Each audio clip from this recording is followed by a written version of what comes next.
رب العزت سے آسانیاں مانگی جائے نا تو وہ کبھی کبھار ان سچویشنز میں ڈال دیتے ہیں کہ ایک بار تو بندہ گیلی آنکھوں کے ساتھ باقاعدہ آسمان کی طرف منہ اٹھا کر شکوہ کنا ہو جاتا ہے کہ اے اللہ میں نے آپ سے آسانیاں مانگی تھیں، آپ نے اتنی بڑی مشکل میں ڈال دیا۔ اور کچھ عرصے بعد جواب ملتا ہے، میرے نادان نہ سمجھ بندے، جس کو تو مشکل سمجھ رہا تھا وہ تیرے لیے اتنی بڑی آسانی ثابت ہوئی ہے کہ تو نے خود اس شکوے پر پشیمان ہونا ہے۔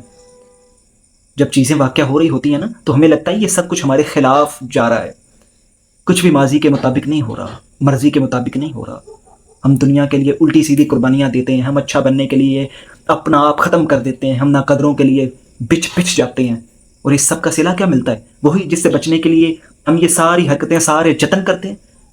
سب کچھ گیا پانی میں، سب کچھ گیا تیل لینے۔ اللہ ہمیں بڑے طریقے سے سمجھاتے ہیں، دنیا تو وہ ہے جس کے لیے مر بھی جاؤ تو آپ کے مرنے کے انداز پر بھی سوال اٹھائے گی، تو ایسوں کے لیے مرنا ہی کیوں؟ اور میں کہتا ہوں کہ اللہ کے سمجھانے سے پہلے سمجھ جانا چاہیے۔ اللہ کا سمجھانا اٹل ہوتا ہے، پھر نہ ادھر نہ ادھر۔ اللہ کے سمجھانے سے پہلے سمجھ جانا، ورنہ وہ سمجھانے پر آئے نا تو لگتا ہے ناراضگی سے سمجھا رہے ہیں، اور اللہ کی ناراضگی جان نکال دیتی ہے۔